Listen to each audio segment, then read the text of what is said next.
各位朋友，大家好，查理王查大头又来了。今天呢，很高兴呢，我们又有德国酒庄来拜访我们了。这一次呢，是来自于 Mosel 的 Markus Molitor 酒庄，他们的这个出口代表 Daniel Kwiatkowski。他呢，看起来很年轻，但其实这个年轻人背后不简单。他当年呢是德国最佳侍酒师，拿到这个头衔以后呢，在2年前呢投入了这个 Molitor 酒庄的行列。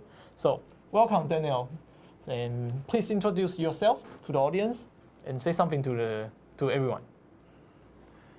Thank you, Charles. Thank you for your warm words. Thank you. I'm really grateful to have the opportunity to came here to talk about, in general, about German wine, but of course about especially Markus Molitor. So, as you already said, my name is Daniel. I work in the export office for Markus Molitor. We have now quite a long-term relationship. I'm a former sommelier. I worked in a 3-star Michelin restaurant before, and at this time I already had 60 different wines from Molitor on my list. So I started to discover the whole region, and one day I met this magic guy, Markus Molitor, and from the first moment I know here something special happened. So I visited many times this place. We spent nice wine dinners and evenings together. We drank many bottles of wine, and over the years we built a really nice relationship. And after a couple of years, he asked me, Daniel, if you would like to do something different, just give me a call. We have to talk. And since that day, I know I will work for Markus Molitor one day. So now I love my job, so I can travel around the world to talk about wine with nice people like you. Thank you, Charles. Thank you. 讲的比我想象的还要久啊。那接下来呢，我会准备了这个11个问题这个专访给他，但是呢，会不会播出来呢，就看之后我们后置的这个速度跟能力。那今天呢，只是跟大家说一声嗨哦，查理王查大头，接下来就要开始精彩绝伦的专访。那么先到此为止，各位看到小帅哥来了，好，那我们就下次见，拜拜。Okay, then we can start the normal one. Okay, so welcome. It's your first time to Taiwan, right? Yes, really exciting. So Thank you. My first impression is more than great. So Okay, glad to hear that. So okay, so before everything start, please talk about your village, the village Vienna, which Molitor Winery stayed on. I know this is not your major focus for product, but since you are located there, you must know something different. Please. yeah, but the village Velen, to be honest, is really important because the Mosel River is quite long. So it's a big wine region. We talk about, in general, about 9,000 hectares. And for us, the most important, the part with the most interesting history is the middle Mosel Valley. And Bernkastel Velen is one of the most popular and famous wine villages because many nice producers came from there. And we owned 2 different vineyards in Velen. One is really popular for Riesling since a long time, which is Velener Sonnenuhr. Sonnenuhr means sundial. And another one is Velener Klosterberg. Mm-hmm. So the meaning of Klosterberg is monastery hill because down the river there's an old monastery. And our estate is located exactly at this Klosterberg. So in this vineyard we hold, I guess, 80%. So in there we grown not just Riesling, there we grown Pinot Blanc as well. Okay, so it's glad to hear that. And so as we just mentioned, you are not focused on Vienna, but which means you have now more than 20 different village or vineyard, and so it's talking about the expansion. And in your brochure, you always mention that now you are come to almost 100 hectare. But I would like to know what is the exact precise number now? I mean, how much hectare you have now? And besides that, as I know, there are many vineyards which you are actually bought from the old winery, from other winery, which couldn't find a successor or they just want to give in the vineyard. And it should be very difficult to get some property from the old German. And then how come Molitor can always do this smoothly? Yeah. That's something I would like to know. So to be honest, Markus Molitor starts in 1984 with a size of just 2 hectares. And the 80s was a difficult period because we was in a crisis, and the average price of wine was really low. So Mosel wine was not successful because of different, there are really bad things happened there. For example, some guys was adding sugar in the wine, and they had not the focus on quality. So, but the quality of the vineyard was still the same. Yes. The same like 80 years ago. And if I say 80 years ago, I mean the time about 1900. About 1900, if we talk about wine in general, there was 6 regions in the international trade. The most traditional wine regions in the world at that time was Burgundy, Bordeaux, Champagne, Port, Mosel, and Rheingau from Germany. That's it. Because whole Italy, whole Spain has, of course, also a big tradition for wine growing, a big history for wine growing. But these wines was drunken in the same region. There was not an international trade. So I have a nice wine list, a copy of the wine list from Hotel Adlon from 1906. Hotel Adlon is located in Berlin. And if you open this winery, this wine list, on the first page, it starts with Mosel Valley. And you have to know the Mosel Valley is 750 kilometers away from Berlin. Yeah. So that shows how important the region was. And at that time, you can drink a bottle of Lafite, Latour, Margaux, Haut-Briand, Yquem, all these great Bordeaux producer for a price of 3 to maximum 10 gold mark per bottle. So the price for a Mosel wine was between 10 and 30. That means for a bottle of a really good Mosel producer, like for example Egon Müller, you can have a case of a Bordeaux Premier Grand Cru. So the First World War was the beginning of the end. Many things happened, so different countries stop buying German wines.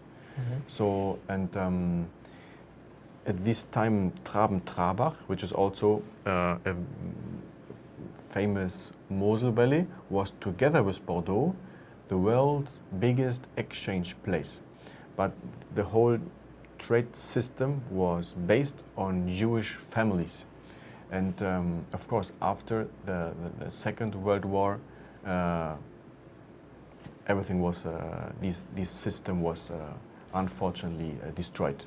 So, and then the quality goes down and down every year because nobody in Germany, in these really tough times, can spend so much money for wine.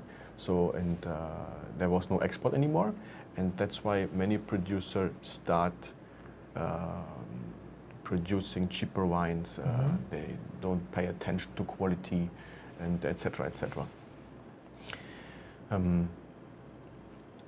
In the 70s, 80s, many popular producers like J.J. Brummer, Egon Müller start again to build up a huge export business. So the most popular wine estate from Germany is, to be honest, Egon Müller. But many Germans don't know that estate because up to the 90s, Egon Müller was exporting 95%. So we come back to Markus Molitor. When Markus was a young guy in mid-80s, he was in front of, let's say, Zeltinger Sonnenut together with his father. And young Markus was asking his father, "Dad, why is the wine today that cheap when it was 80 years ago that phenomenal, that outstanding?" Because the wines are still the same. And this father said, "Yeah, true, the wines is the same, the quality is the same." And then Marcus decided, okay, let's do it again. So we don't use any technical things anymore in the cellar. Originally, the family of Molitor is coming from Kinheim. Kinheim is a village which is behind Irzig. And in '84, Marcus buys the building house Klosterberg, and they start as a new winery with just 2 hectares. The family Molitor has a tradition for wine growing since 8 generations, but it was always quite small. Marcus' father was also importing French, Italian, Spanish wines. And then they pushed the reset button, and Marcus starts completely new in '84 at Haus Klosterberg with 2 hectares, based on the true quality tradition what we have in Germany. Then, and after then, he just buy one by one import. I mean, how did he persuade those old wineries to sell the property to him? I was talking that much, I forgot your question, to be honest. No problem. Because of the crisis, it was quite cheap to buy vineyards, because when Marcus was mid-20s, he already had 18 hectares, and many growers at that time said, oh, this young guy, what he's doing, now he has already 18 hectares, but he can't sell the wine, because there is no market for it. Okay. But that's not true. And Marcus always trusts in the quality of our wines, and that's why he started to hold back many wines every year. Every year we hold back wines. So it's a really important part of our philosophy. And now we have a huge stock. I don't know exactly how much, but it will be more than, it will be between 400,000 and 500,000 bottles we have back in the cellar, which is really important, because to sell a young wine, of course it's easy, but always also a bit boring.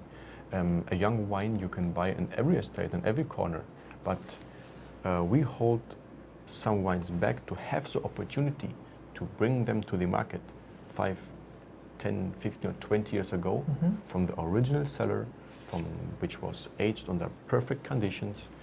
And over the years, Marcus built up a really good business. So he stands for quality. He invests so much time and effort in doing these wines. And before I was talking about these glorious times about 1900. And at this time, it was impossible to buy any vineyards because it was too expensive. Yes. And then Marcus thought, now I have the opportunity, so I have to use it. For him, it was a phenomenal opportunity to walk through his own cellar and to have this Grand Cru, that Grand Cru. So he can't say no at first. And the second point is we can sell the wine. So and the winery expand, but also the staff expand and how we work. So everything became bigger and bigger. And Yes. yeah, so to be successful, you have to build a brand, and to be well known, of course, you need also a bit some quantity. Yes. So it's not the big challenge to design a small volume of wine that, let's say, Champions League sport is same as in Burgundy or France, to be big with the same quality. So sometimes people ask me, no, you get for this and for that wine 100 Parker points. You already 5 times 100 in the last couple of years. Yes. How high is the quantity? And from one wine, I think it was 4 or 4.5 thousand bottles.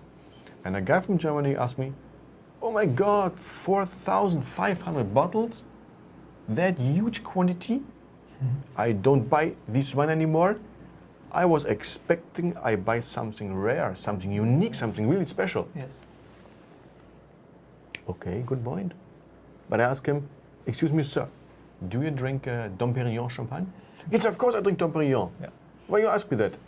Okay, because they produce 6 million bottles a year. Yeah. Do you drink Lafite, Latour, Margot, Aubryon, all these nice big Premier Grand Crus in Bordeaux? The quantity is huge. Yes. So it doesn't matter how high the quality is. It's all about the quality. Yes. And another important point is the average yield. That means we are quite big in size, but our average yield is really low. That means allowed by law is to grow 100 hectoliter per hectare a year. The Yes. average in Germany is 90. Okay. Our average is 40 to 45. Yes, yes, So we are right. producing 50% of the average. That means you can find in the region some wineries which are smaller in size, but they bottle much more. So Okay. we never go for quantity. It's always quality and strict selection. Okay. So let's say it's not now still Mr. Molitor in the vineyard because it's a hard work. I mean, and as I know, he still takes care everything in the cellar. But I don't know what's the situation there in vineyard and cellar. Yeah. So Explain. he's not in the vineyard. He works in the cellar because we don't have a winemaker. So to be honest, Markus Molitor Wine Estate is a one-man show with the name Markus Molitor. So every decision, it doesn't matter if it's inside or outside, is taken by Markus, and he works in the cellar together with two guys. And now we also have a really good German. The first time that we have a German worker in the cellar. But these two Polish guys are working, one for 10 and another one for 25 years for us. So they know exactly what they have to do, but sometimes they don't know why. So, and because when Markus grew up, he was not interested in share all his decisions and to share every reason why he do this and that. So he keep it a little bit more, a little like a secret how we work exactly in the cellar. But it's now, if I talk about it, it sounds spectacular. But to be honest, it is very simple because we are producing the wine in the vineyard and not in the cellar. We try to do nothing in the cellar. The wine from Markus Molitor is always spontaneous fermented. We never use any selected yeast, but you have to manage the fermentation process really precise. Yes. There are questions which oak you use, which size of oak, how long you have the wine in the oak, how long is the yeast contact, and many things you have to decide, and this is Markus take care of it every day. That's why I think that's probably how come with this scale and the quality still focus on it, because he still control everything, right? And another point is for Markus, it's always important. Markus can replace every guy who works for him. So that means if we have a day to bottle, he is preparing the bottling line, nobody else. He knows exactly how everything works. And this is hardly to find a wine estate with this size where the owner is a full-time worker in the cellar or in the vineyard as well. Yeah. So that comes to my mind, which means Markus, basically he not really sharing everything to someone else. And in that case, one day he will getting older and have this been talk. Yeah. Somebody will take over his, like this. What's his plan?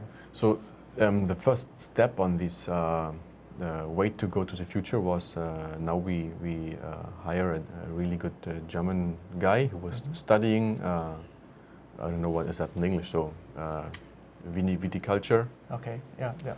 And he's working in the cellar. So he helps Markus a lot. So he's a professional. So because the whole company became bigger and bigger, now in total 85 people are working. So we don't have a human resources department. So that's you can't imagine how many calls Marcus get every day. So sometimes he has to say, okay, Marius, which is a guy who works with a seller, please take care of this and that because I have to manage several things. So in total, how many hectares you have now? So at the moment we have 102 hectares, but these 102 hectares are not in yield. So we planted many places new. So and the last big step was we had a unique opportunity to buy the former Staatsdomain Serig. So in German it's a Staatsdomäne. This was the most modern winery in whole Germany. It was built by the King of Prussia in 1904. Okay. And why is that so special? So behind us you can see the vineyard of Zeltinger Himmelreich. This is a, let's say, a normal Mosel vineyard, which is splitted in like a big puzzle. So every estate who holds their land have just a small piece. Yes, So and some growers like us, we hold many pieces. But it cost much more time to work there. For example, in the beginning, we were starting about Wiener Sonnenuhr. We have just 3 hectares in Wiener Sonnenuhr, but before, so from 2011, we had there a land consolidation. But before this land consolidation, our 3 hectares was splitted to 64 different parcels, different plots. So, yeah, it's not funny to work with such a big amount of small pieces in a vineyard. And in this former Staatsdomain, you have a Grand Cru vineyard with the name Seriger Vogelsang, 1 block, 25 hectares in a row. Oh, okay. It's And a that makes it monopole. different. It's a monopole cru. Yeah, and as I said, it was a unique opportunity, and Marcus can't say no. So now we buy that. From these 25 hectares are just currently 4 hectares in yield. So last year we planted already 30,000 wines, and in 2018 we will plant another 100,000 wines. And the idea is to build there our own winery with our own labor. So let's say former Staatsdomain, but made by Marcus Molitor. And there we want to work biodynamic. Okay. So that's a new project. yes, So that's a new project. all this property is owned by Monitor, or some of them is a long lease So by contract, I mean. yeah, some are by contract. But another important point is, before I started working for Marcus, as I said, I was a sommelier in a nice restaurant, and sometimes guests ask me if I was open a bottle of Molitor and pour it on the table. Yeah, Molitor, we know. This is a big company, and they have these. I heard there's a big Chinese investor. There's a big German investor from the food industry. This and that, and people start talking so much stories which are not true. So we don't have any investor. Okay. Our own partner is the bank where we get the money, nothing else. So as I said, this brand is a one-man show with the name Marcus Molitor. There's nobody behind. It's very unique, I would say, by this size, and still one-man show, and everything under his control. So to understand how Marcus works, if I tell people can't believe, but it's true. This year in 2017, it was the first time in his life that he was on a 2 weeks vacation in a summer. He did never before. God. So It's really hard work. I guess it's 3 years ago, then he was traveling in January for 2 weeks, and it was the first time since 1985 that he leave his winery for more than 10 days in a row. It's crazy. So he's obsessed on a positive way. So next question is, we know you are very famous with the many different kind of products, sometimes more than 70 to 80s. And as a export manager, with this, would that be helpful for you, or could be sometimes it's not easy to sell? And I'm wondering if there's any vendor or distributor that really taste all of them in, I don't know, just 1 year, taste all of them. So there's just one chance to taste all of them, and this is through our annual tasting, which is always on the third weekend of September. There's the new presentation of the vintage. There's a big table with all these wines in one row, and then you can try everything. But of course, there's no one single supplier in the world who is presenting the whole range, because it doesn't make sense. No. On the first view, it looks complicated and it's confusing to have so many different items. But yeah, it developed over the years, and it doesn't make sense to hold so many different individual Grand Cru vineyard sites if you put them together in the end of the day. So Marcus Molitor stands for individual quality, and individual means to make it individual. And we have different levels of quality: Kabinett, Spätlese, Auslese, and you can make them dry, off-dry, sweet. Yeah. So it's a logic process that the range is growing up. And my job as an export manager is to create a portfolio which fits the needs of every market, of every our partner. And because of this big portfolio, I had the chance to build individual portfolio which is, let's say, exclusively for this market or for that country. So we are 60% of our wines we sell in Germany. So one big city in Germany with the name Cologne. Mm-hmm. There we have 7 suppliers in one city. So, but because of that huge range of wines, several suppliers have wines exclusively. Okay. So they don't. Yeah. Yeah. No, not these guys have everybody the same wine. It doesn't make sense, and it's too much competition. Yes. And then I'm interested about the volume. I mean, by these 7 to 80 different products, and each of them, normally how many bottles you have? Because for some product, which like the Zeitinger Sonnenruhe gold cap, I could never get it. But it should be a lot, but I don't know what's the normally. It's a combination of the request and the quantity. Mm-hmm. So why it's so hard to get it? Because Zeitinger Sonnenruhe is our best vineyard, and yes, we work there since our first day. That means since 33 years. And because of that, Zeitinger Sonnenruhe is introduced in every market. Okay. In every market. Okay. Everybody wants to have it. Yes. So if we have now a new client, of course, we don't introduce Zeitinger Sonnenruhe because the quantity is not enough. Yeah. Yeah. But let's say for each product, how many bottles normally? It depends extremely to the vintage. For example, in 2011, we harvested in total more than in 2012 and 13 together by bigger size. So now the vintage 2017 was also quite challenging. Mm-hmm. We had just 35% of the harvest from 2015. It goes up and down. It's not the quantity is never consistently.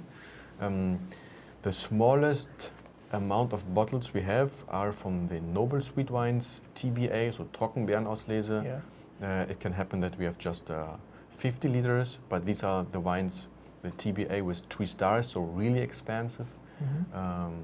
But let's say Auslese 3 star. Auslese 3 star is normally between 750 bottles up to 4,500. It depends on the vintage. Okay. And then some if you buy an Auslese with 3 stars, it's always the same quality, and because of that, it's not possible to have it every year. Zeitinger Sonnenruhe Auslese dry in 2007 and 8, the maximum there was 2-star. So 3-star from 7 and 8 doesn't exist because Marcus was not happy with the quality. So we declassify the 3-star to a 2-star. Actually, this kind of disqualify. It's rather interesting for the market. I mean, for Chinese market. So in case you have in different vintage, let me know it, so I can do something in the market. Yeah. And okay, then we talk about your label. It's quite, let's say, unique in Germany by using different capture color and also the star to state a different taste, different quality. And is there any background behind? Please explain to us. Yes. There's always a story behind. Yeah. We was talking about the wines about 1900. At this time, the style was always the same. The wines was not dry and there was not noble sweet because the fermentation process in every state was the same. It was spontaneous fermented, and someday the fermentation stops, and it was between 15 and 30 grams of residual sugar. So every wine 100 years ago was off-dry. And then, after the Second World War, sugar was really hard to get, was a rare product. Yes. So it was, people was looking for sweet wines, just to have sugar. And another important point is the climate. So it can happen in the 50s, in the 60s, 70s and 80s that several years was absolutely unripe. For example, the harvest of 1980, there was not one single physiological ripe grape outside. They go out to harvest and the berries were small, green and hard. So if you ferment this grape juice to the end, the wine is unbelievable acidic. It's thin, slim and acidic, so you don't have a balance in it. And the Mosel Valley is a cold climate region. The acidity there is always a bit higher in the rest of Germany, and that's why it makes sense to have residual sugar, because the most important thing, if we talk about wine, is balance. Balance of sweetness, acidity, minerality, which came from the slate slope. So behind us you can see steep slate slopes, and then drinking speed, so low alcohol, because to produce a wine with 14 or 15%, that's not the challenge. Everybody can do it around the world. But to have a wine which is intense and powerful, which has pressure and complexity, with low alcohol, that's the goal. So balance, sweetness, acidity, minerality, lightness, and aging ability. So to have these 5 points, that's one is about that. But I have to come back to a question. So as you know, I'm a guy who talks a lot. No problem. So I like it. The wine from Mosel Valley is, because of the climate, really popular for sweet wines. If I travel around the world and I hold a bottle in my hand and start talking, this is a Riesling Spätlese, people expect, Spätlese, an Auslese. It's a sweet wine, okay. No, it's not a sweet wine. These classification, Kabinett, Spätlese, Auslese, describe the level of ripeness in the grape outside in the vineyard. So the grower decide what's happened in the cellar. A Spätlese is the amount of sugar in the grape. But after pressing, if you ferment this Spätlese grape juice to the end, it's dry. The same with Kabinett and Auslese. Of course, Beerenauslese, Trockenbeerenauslese, that's not possible to make it dry because the sugar is too high. And one of our main goals is to show the world that the Mosel River is not just a sweet wine region. We can do the same quality, dry, off-dry, and sweet. So Last year it was the first time in 40 years history of Robert Parker that, no, in 2014 actually. In 2014 it was the first time in 40 years history of Robert Parker that a dry Riesling, wherever it came from, Yes. gets 98 points. Yeah. We had 2 wines with 98. The year after, in 2015, we had a dry wine, Velna Sondur aus der 3-star, with 99 plus. Yes. So, and that shows it makes sense. We are on the right way. And the Mosel region is more than just a sweet wine region. Because these phenomenal dry wines have so much pressure, are so that intense, full of energy and vibration, with a quite low amount of alcohol. The best wine of vintage 2015 had 12.5 alcohol. The best dry wine from vintage 2016 has 12.0. So this is quite low. And the German wine law is a bit confusing. Just by reading the label, you are lost. So you have to know the producer. Yes. You have Yes. to trust The the producer. brand name, the producer. Mhm. And to make it more easy, about 10 years ago, we decided to make a different cap color. So if you see a Marcos Molitor bottle with a white cap, you know it's a dry wine. With a green capsule, it's off-dry. With a golden capsule, it's a sweet wine. Yes. And that's another strong reason.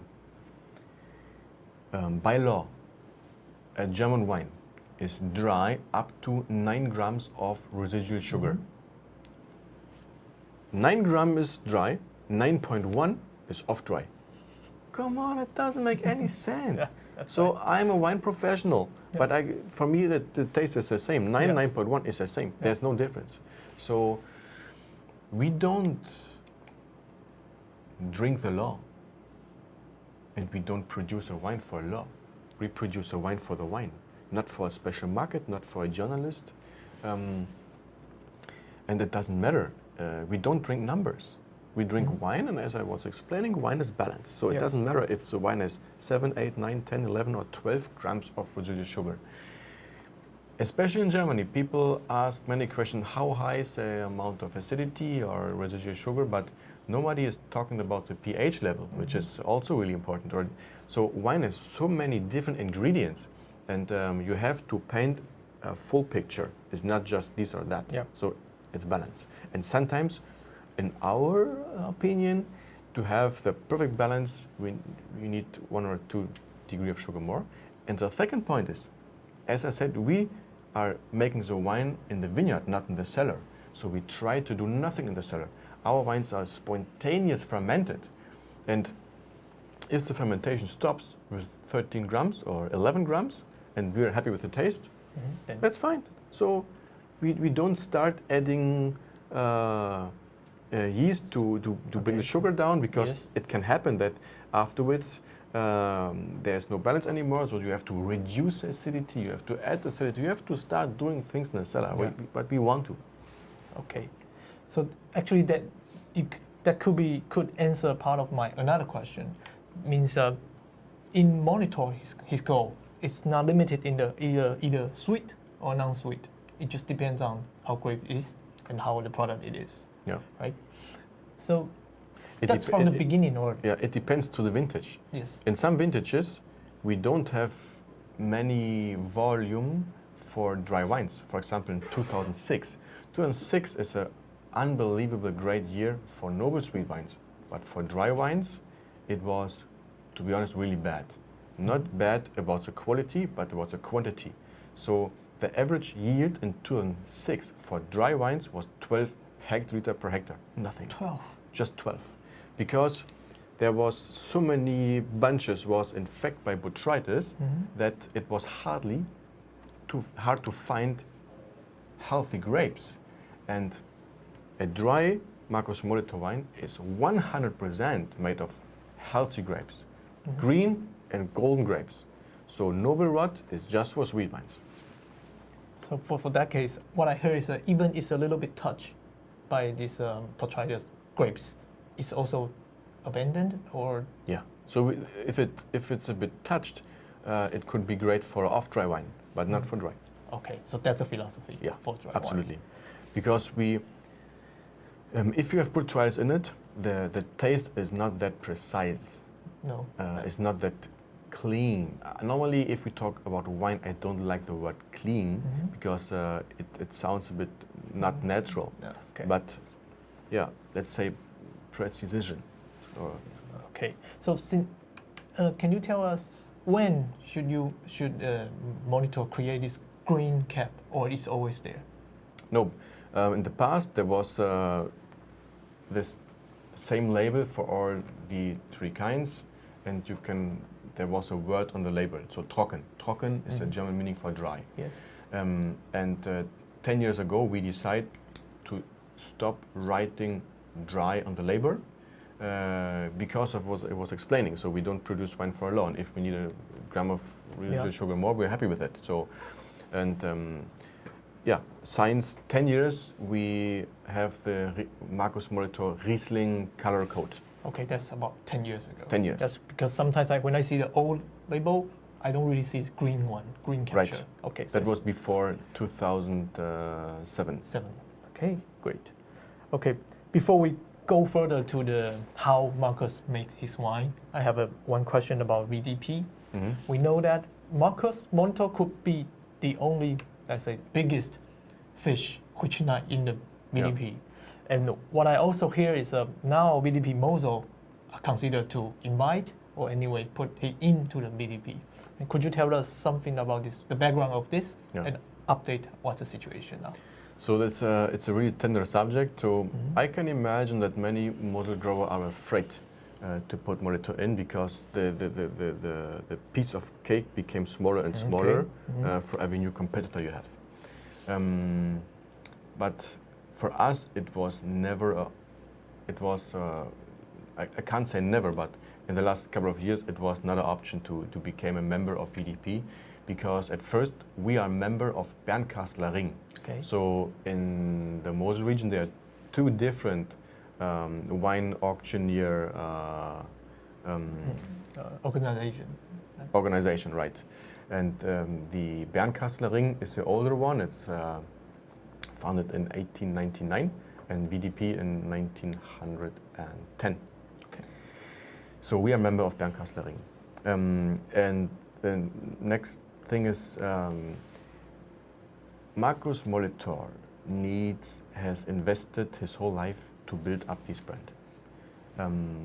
And if you are a member of VDP, the variety Pinot Blanc and Pinot Noir is not allowed. No, it's allowed, but it's not classified for the region. That means is because it's not classified, it is not allowed to write it on the label in combination with a vineyard name. Okay. That means we are really successful with Pinot Noir. Our top Pinot Noir comes from a vineyard with the name Gracha Himmelreich. Yeah. It's 95 to 120 euro a bottle in Germany, sold out like this. And if we are a member of VDP, we have to declassify our top Grand Cru to a village. Yes. It's just allowed to write on the label Gracha. Doesn't make any sense. It doesn't make any sense. The next point is the original name of VDP is VDVN, Membership of Natural Wine Auctioneers. No translation? Natural. If you write Kabinett, Spätlese or also on the label, is not allowed to chaptalize. Yes. But now the best dry category of VDP, GG, so großes Gewächs, Grand Cru, is by law just a quality wine, so it's allowed to chaptalize. How is that natural? For us, it's really important to make dry Kabinett, dry Spätlese, and dry Auslese, as I was explaining. 50% of our production is dry, but in the VDP is not allowed to make these predicates dry. If you write Kabinett, Spätlese, Aus on the label, it has to be sweet. Yes. So the whole system, how we work, which is, to be honest, the traditional system, It's not It's gone. fitting. It's not fitting into their system. No. they fit not 20%. Mhm. So, you can sell the wine just once. No. So, if the bottle is sold, it's sold. So Yes. we don't need the VDP. You know what I mean? No, actually not. You mean So we can sell the wine without the VDP. So Yes. we don't need to get in. So Okay, and okay. we have an idea, we have a system, and this is not it not fits the rules of VDP. Mhm. So for us, it's not an option. just so can I say that it's the relationship between the member and Marcus is a little bit tense, or Yeah, just people Because there are some producer in the region which are successful for 200-300 years, yes, and they hold always the same size of hectares. yes, And there's a Interesting. young guy coming up. He starts with early Okay. 20s, and like this. he expand like an explosion, Yes. and people are afraid. So what is that young guy doing? Okay. How so? That comes to my mind. Yeah. Yeah, they start talking things and stories which are not true. So they are afraid. Okay. That's They are how you say that? I don't get that point, but it doesn't matter. Yeah, I think that's enough. Yeah. Like explain everything. For me, we have in our portfolio, I think 1/3 are not a member of a BDP. Actually, I don't care. I don't really care about that. I care about how you treat your wine, how you treat all the philosophy. I Yeah. rather care. For example, yeah. Yeah. Mhm. Like a Franzen, they are Yeah. in the same group of you, Yeah. the same one. I like their wine, and they sell quite well here. So. Yeah. Okay, so we come back. So one more point Yes, to that. please. In the last 2 or 3 years, we don't participate the auction in September in Trier. This year we will, because now we are glad to present the first time Bernkastler Doktor, which is Yeah. one of the most expensive and best vineyards in whole Germany. Our first harvest there was in 2016, and now we have 2 wines. One is the dry Auslese, one is a sweet Auslese, and this will be sold at the auction in Trier, September 2018. Okay, so that's not the broker, the one auction, not the same auction as you just mentioned, with the initial with B. So at the same time is the auction of Bernkastler Ring, Yeah. and one day after is of VDP. So it's the And same. It's the for same week. For the Trier, that belongs to BDP or Both. Both. So in Trier are both auctions yeah. of Bernkastler Ring and VDP. Yes. So I think Wednesday, Thursday is Bernkastler Ring, Mhm. and Friday is VDP. So you are for this Dr. Vineyard, you Yeah. will join the VDP auction? No. Still the same one. Yeah. But you mean you never attend the auction? But I have lots of auction wine from you. No. We don't attend the auction in the last 2 or 3 years. Ah, okay. You have a break for 3 years. Okay. So the By one I different got reasons. it's a Yeah. before. So the last auction wine we had, I think it was 2012. Okay. And That made me a big yeah. confusion. And now Okay. we came back Come back. Okay. Good with to hear a that. phenomenal wine. And that comes to my mind for my next question. Now we are moving to the how Marcus made his wine. So we start from the viticulture, means cultivation. It's mentioned that you put lots of energy, lots of manpower and time on it. Could you explain more Yeah. what it is? And my second question is, what I know is for normal winery, for those auction wine, they are decided after finish. I mean, when they taste a different product from different lots, and they say, okay, this one I'm going to send to auction. But in your case, it looks like it's already decided in the vineyard. That's what I hear. Is that true, or just let me know? I think the final decision, or the first decision, okay, let's make an auction wine, is when the grapes came in the cellar, when Marcus tastes the grapes. Okay. So when he's in front of the cellar and he sees the grapes, he tried. You say this part. Yeah, this part could be something really special. Okay. And then we separated after pressing, in our own barrel. and Sure. then see what happens. So, Yeah. but the first idea to make an auction wine is After harvest. after harvest, Okay. during harvest. Okay.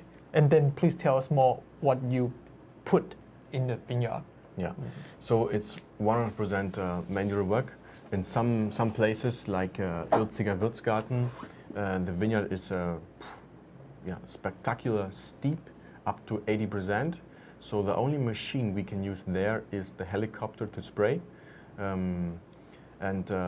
So if you make wine in a flat region, like in Rheinhessen, you can make a drinkable wine with 350 to 400 working hours per hectare a year. In our steep slopes, we have to invest more than 2,000 sometimes. So it costs a lot of money to work there because it costs a lot of time. And you invest over the year so much time and effort, and that's why I can't understand, let's say, normal small producer, they don't select precise in the harvest. So this year, in the third week of October, we had many international guests in our estate, and I'm responsible for all the VIP tastings. And sometimes I pick the guests up and we go to the vineyard to show something, to explain how we work. And then I came into, for example, Irziger Wirtsgarten, and there was a big box, and this grower, I don't know the name, I don't know who he is.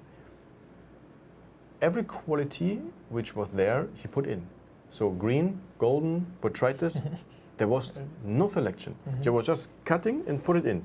So, of course, there's not an individual brilliant quality, it's not possible. No. So, it doesn't, what I would like to say is, it doesn't make sense to invest so much time over the year, and then when the most important day of the whole year is coming, that means the day of picking, you have to select precise and strict.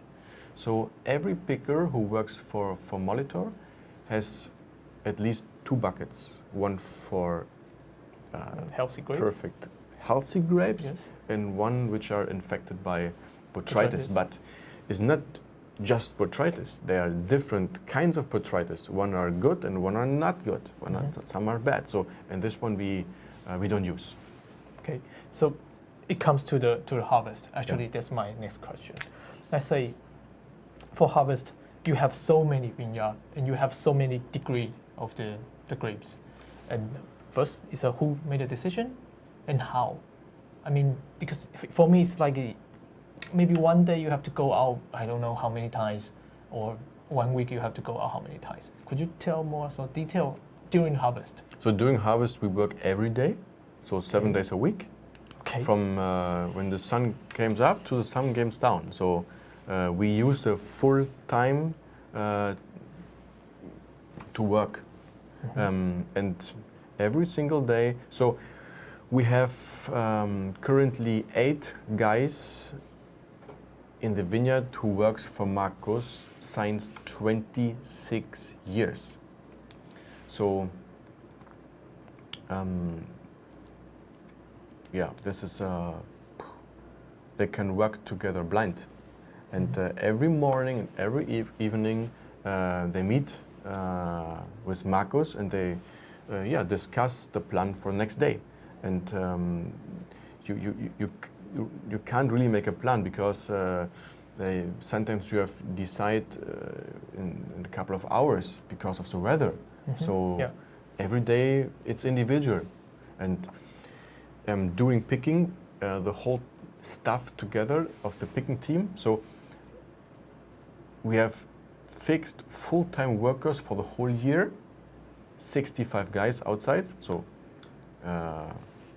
male and female, of course. And during harvest period, there are about 80 to 90. And 80 to 90, you mean? Yeah. 80 to 90 people. People picking, yeah. Picking, so, okay. And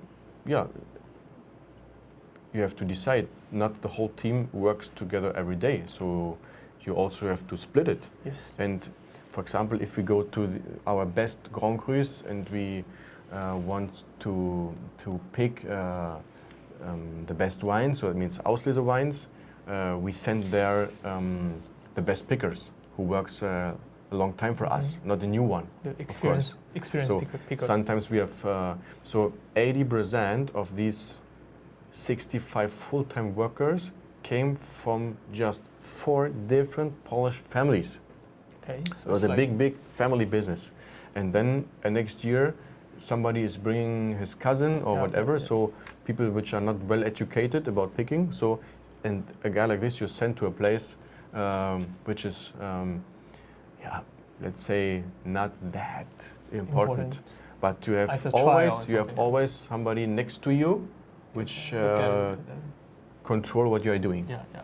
So that's how it's like a training course for the picking. And another thing is, every picker select in these 2 buckets, and then we have always outside in the vineyard a mobile selecting table. So it's a big table. There are 5 ladies around, and these are selecting a second time. So when the grapes are coming to the estate, they are already perfect selected. Okay, so it's actually it's it's like double sorting. After the pickup, and machine over there, and just do it again, right? And it comes to my next questions about AP number. As we know, 1 harvest means 1 AP number, 1 bottling, 1 AP number. But what I understand for Marcus Molitor, most of the vineyard, most of the product, they have only 1 AP number. Is that right? Or let's say during harvest, like we say, some Auslese 3-star, that's only by 1 harvest, or sometimes they can have 2 or more. No, there's also a tender subject to talk about AP numbers. There are some popular, I don't say the name, but some popular producer, they have a wine, let's say wine number 10. Yes. And if you see wine number 10 in a shelf, you buy it, you drink it, oh, I like wine number 10. Yeah. Now I try to buy every bottle I find in the market. So I will tell you a true story. I know a guy who buys from different supplier wine number 10. And in the end of the day, he had at home 60 bottles with 4 different AP numbers. Yes. And every AP number is a different bottling date and tastes different. Correct. So, but sorry, this is confusing the customer. That is not correct. So we have just one AP number for every wine. For entry-level wines, there are sometimes 2 or 3 AP numbers because the volume is that big. We can't bottle that in one day. Okay. So, but for harvest, it's all comes on at once. I mean, that's my question. Yeah. Because sometimes they pick up in the same vineyard for reason different Spätlese. Yeah. They want to have a different trial. So this should be AP number 1 Spätlese, and so that should be. We always have just 1 dry Spätlese, 1 off-dry, and 1 sweet from the same place. So it cannot happen that we have 3 different wines with the same taste from 1 place. Yeah. Because if we do that, our range will explode to 200 wines. Like crazy. Okay. But to be sure, just 1 product, 1 AP number. That's a basic rule, right? Yeah. It's very unique. 99%, yes. 99%. And okay, that's rather unique. And then we come to next about the viticulture. You say mentioned that several times. You use spontaneous fermentation, which means you be use the yeast from vineyard. Which means you, in that case, you cannot use SO2 just after harvest. Am I right? Yeah. But in that case, the grapes is so mature, so ripeness, and without SO2, do some control, let's say, it's in a very huge risk, because you know what I mean. When you harvest and for the grapes so mature, and you don't do anything, it could be goes wrong. And so tell us more about this process. Let's say. So this is a normal everyday work. This is the handwork. So a couple of months ago, we had a group of winemaker from another region in the estate. It was 30 guys, And if you have a tasting with 30 guys, sometimes it's a bit noisy, everybody's talking to each other, so nobody pays the full attention. And I was explaining how we work, and I say all the wines are spontaneous fermented. So a couple of weeks later, one guy asked me again, excuse me, are your wines spontaneous fermented or not? So, and I always try to have the full attention. So I'm start to be a bit joking. Okay. And I'm answering, okay, gentlemen, I was telling you before, we work traditional. And he was asking again, but okay, nice that you work traditional, but I was asking about the fermentation. Yeah, so if I tell you we work traditional, that means we don't follow new trends and we don't follow new hypes. And then I had the 100% attention from the whole group, because he asked again, yes, but I don't understand the connection between adding yeast and traditional working. So that was a point I was waiting for. In the Mosel Valley, we have wine growing history for 2,000 years. The Romans start growing wine. Do you know, science, when industrial yeast exists? Science 1966, not before. No, so we have 2,000 years of wine growing, and science 50 years selected yeast. So that's the answer. Okay, so follow everything. So in that means I need to go more detail. After grapes come in and press a little bit, do some maceration. So at first we crush the grapes. Crush, yes. And to crush the grapes, it's important to make the wine in the end more stable, because this is the first point when the grapes have oxidation. Oxidation is really important. Yes.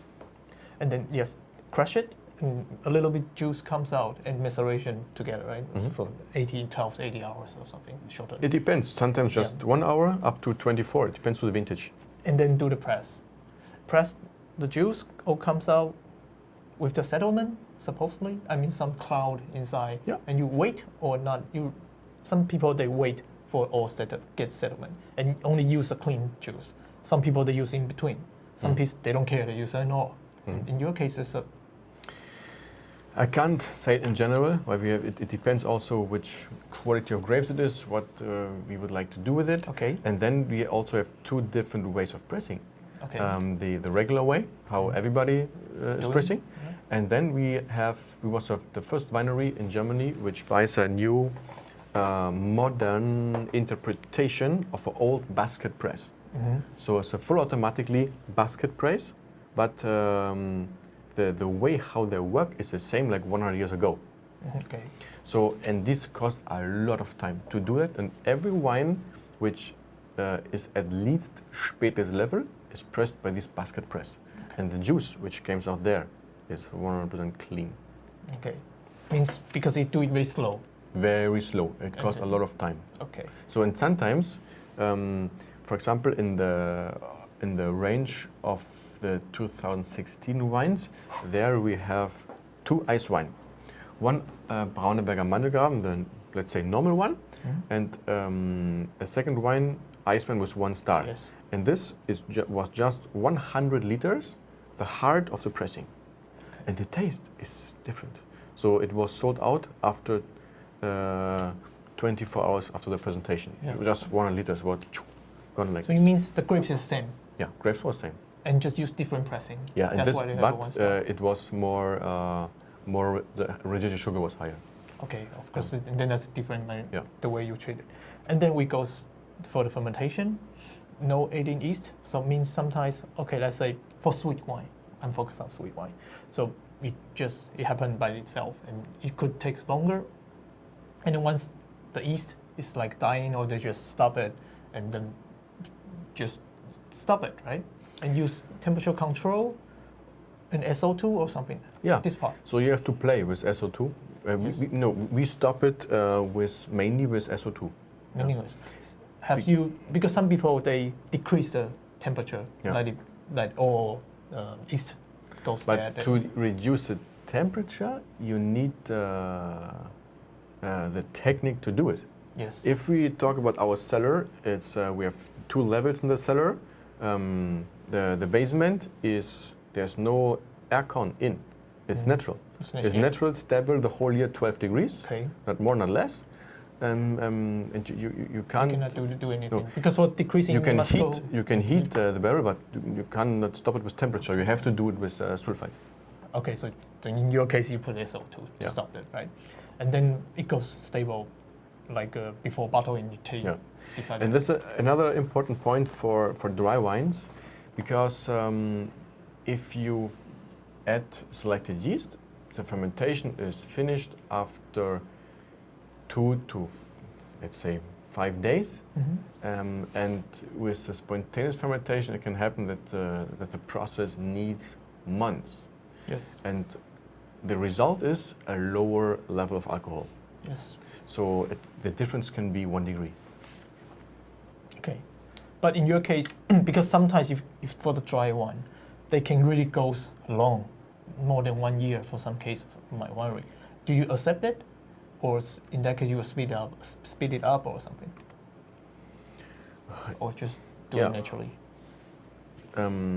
I can't say it in general, so it depends a little bit. So it's not every year, not with every wine the same. Mm-hmm. But these are some secrets how Marcus works in the cellar. That's it. Yeah, because obviously the non-sweet wine from Marcus is different than the one I had in Mosel. So, but it's okay. I like it as well. It's very fresh and there's one more thing. You say you don't add this enzyme or stabilizer. What's that supposed to mean? In which process, you have to be normally? It's a good question, but to be honest, I can't explain the stabilizer and the enzymes because we don't do it. Okay. So I'm a sommelier. I'm not a winemaker. Okay. So with some questions, I don't know exactly how the process is in the cellar, and especially these ones we don't have. So because for me, I don't understand which part you have to make a wine. This is unfortunately not romantic. 98% of the wine is fermented with industrial yeast. The average price for a bottle of wine in Germany is €3. So the normal thing is a really low quality. Yes. Quality, and that's why winemaking is not romantic. So the estates you have in the portfolio, it doesn't matter which it is really special. This is not the average. So this is a real winemaking. Okay. But in many places, there comes every estate has a guy like a consultant for questions of winemaking. He's coming and decide now you have to add this or that. Use that. It's like in lab. It's not. So exactly. What is a good wine? If you ask me, what is my interpretation of a good wine? A good wine is a wine. The price doesn't matter. Where you can taste the origin. So you have to find out blind what it is. And if you do the wine in a lab, you can't. Maybe it's a wine which is nice, is charming to drink, but it's not individual, and you can't find out the soil, you can't find out the vintage, because the taste of these wines are very close every year. Yeah. And that's why, for me, if I drink wine, it doesn't matter where the wine comes from. But to be honest, there are some regions in the world I don't like the wine because every vintage tastes the same. Okay. Yeah. So, and that's why I love wine from cold climate. It's challenging wine growing. It's individual, so it goes up and down. And in some years they are more opulent, more rich, and some they are more elegant, more crisp. And so, yeah, this is the interesting thing with Okay. vintages from cold climate regions. Good. Great. I think we need to speed up a bit. So I have only last 2 questions. One, please explain your flagship, I mean, 1302, how you treat it as different than the others, or the product from here. And the second, I would like to know more about your red wine, I mean, Pinot Noir. Yeah. So at first, Zeltinger Sonnenur, the way how we work there is the same. But the special thing is the age of vines. There are a lot of uncrafted wines which are more than 100 years old, and because of that, it's really low in yield. And yeah, the wine has always a really special flavor. So Zeltinger Sonnenur is not that fruit intense, not that loud. It's always, you find some nice floral flavors in it, and it's really fine. It's very gentle. So the acidity is never loud and aggressive. The acidity from Zeltinger Sonnenur is always very gentle, very smooth. So we always have a unique balance in the wine. Okay, and for the red? Red. Let me say something before you start explaining. As I know, when I read lots of articles or see different media, when they're talking about German Pinot Noir, it always starts from Pfalz or Baden or Rheinhessen. But by time to time, you can always find that there's one red wine from Monitor just slip in their list, and they talk about it. So 200 or 300 years ago, there was quite a big tradition to grow red wine in the Mosel region, but then it goes a little bit, it became less and less important over the years because Riesling became more popular. And the KO was in 1936 because the Nazis forbidden planting red grapes by different reasons. One reason was it was a French grape. Pinot Noir is a French grape. That's so, reasonable. But at this time, many things happened which was without any sense, any logic. Of course, they don't need it. So, and more shocking for me is the fact that after the Second World War, it was still forbidden. It was forbidden for 50 years.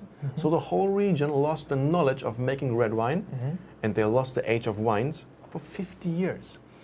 But the whole family of Molitor was always familiar in drinking high quality red wine, also from Burgundy, because Markus Faser was a wine importer. Yeah. So he knew exactly. He was, he was familiar with it. And when it was allowed to plant, since when? it was allowed in 1986. 86. So we planted the wines in 86 and 87 the first time. Markus decided to plant in top vineyards, not everywhere, in really good places like Gracher Himmelreich. And all the red wine we have, every red wine we produce, we have planted the clones by ourselves. Which means it's not 777 from Burgundy? Or That means we owned vineyards that we buy. In some places we buy vineyards and the vines are really old. Yes. So, but there was 50 years before, another guy was working with. Something was that's red wine. Every wine we have is planted by ourselves. Okay. And that's why we had the opportunity to decide which clones we use. And we plant just original French clones from Chambol-Musigny. So we don't have any German genetics. Okay. So the old German genetics, if you reduce the yield, you can also make a really good quality.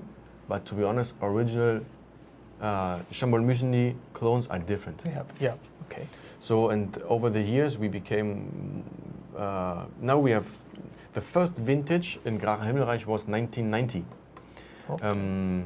It was 52 liters in 1990, so very small. It was made in a glass ballon, and in 91 it was the first small barrel. So now we have, Markus has knowledge from making red wine for 30 years. We have an interesting age of wines, and the most powerful wine rating in the world, of course, is Robert Parker, and now we have the second year in a row the highest rating of red wine in whole Germany, not just for Mosel, in whole Germany, which was 94 and 95 and 96 plus. Yes. So which was in 2012 the same rating like La Tâche. Okay. So we will never say that we are on the same level like a Burgundy producer, but it shows that we are on the right way, and that it makes sense to produce Pinot Noir in Mosel. Okay. So the oak, the barrel is from France as well? It's 100% from France, mainly from Tonnellerie Mercury. Okay. So And the barrels we use for Riesling, the Fuda barrels, 1, 2 or 3,000 liter, that's big one. came from Franz Stockinger from Austria. Okay. Okay. So because that which means all this red wine experience, Marcus was built up piece by himself. Yeah. Because we have some winery, they do some cooperation, means grapes from the north but sent to the south for some producing Baden or Pfalz, and they finish in the south and send back to the north. So for Monitor's case, everything done in the winery. Yeah. Okay. So That's- there was never a cooperation. And why it's very expensive? Expensive. Yes. That's because Our Bardens- wine? I mean for the red. Yeah. Sometimes it can You mean be the process or the price of the the price bottle? prices of the bottle. Yeah. So any reason behind? Because of investment, or you think this kind of thing shouldn't be No, it's too cheap? So it's because of the demand. So Okay. it's sold out like this. So Okay. so we don't introduce Pinot Noir to a new market because we don't have enough. I had it actually. Yeah. I had, and I know how But it's good it always is. limited. So Yes, but it's no problem. Then we talk a little bit about this green capture, because as I know, for me, just very personal experience, you have very excellent gold one and white one, also excellent. But green for me sometimes a bit ambiguous in between, because sometimes it's a, let's say, fine ebb. Yeah, somebody can really do it well. But you just have 100 point green head, I think last year. And of course, I cannot drink it anymore. But could you explain or tell a little bit about this wine? we have an important German wine guide, and they called Marcus as the best fine herb producer in the history of Germany. Okay.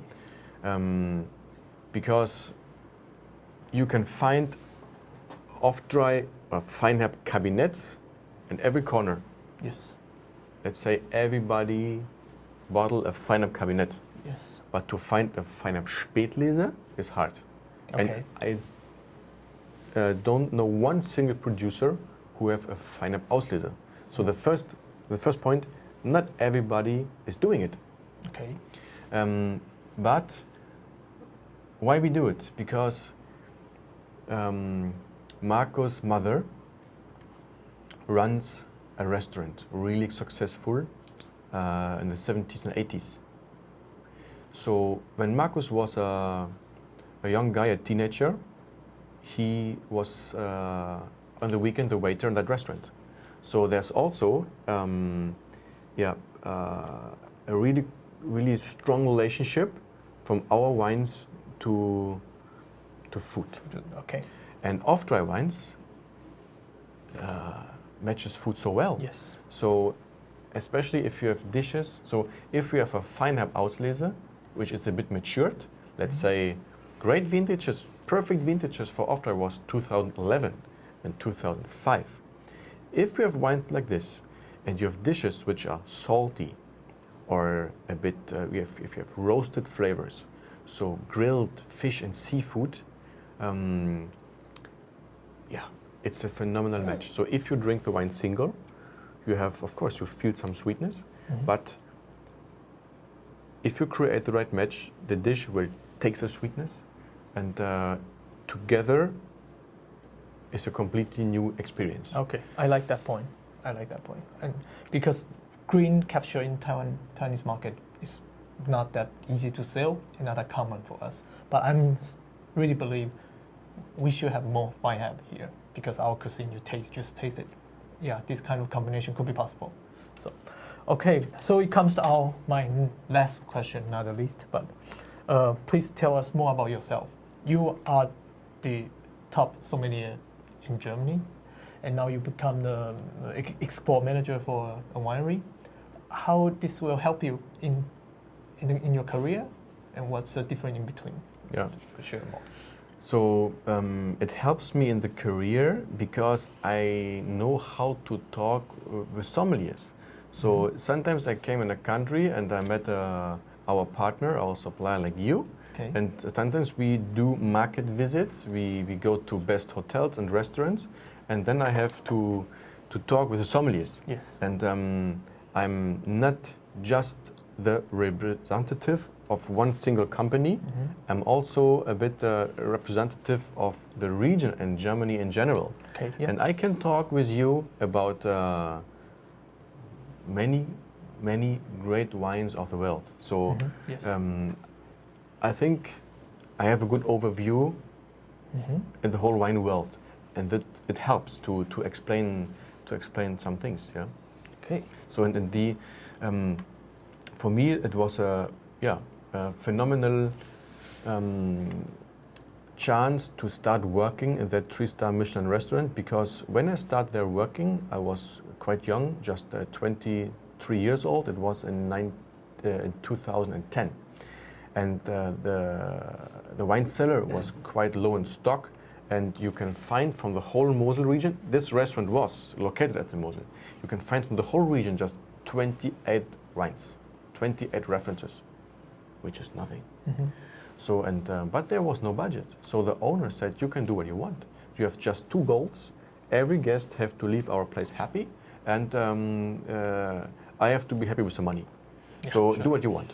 And then I built up a huge wine list. When I leave the restaurant in 2016, there was more than 350 wines just from the region, plus the rest of Germany, Burgundy, Bordeaux, etc. But I was presenting not that much different estates. Every sommelier has their own idea. Some sommeliers have 10 different estates, and from every estate just 2 or 3 wines. Yes. I don't like that.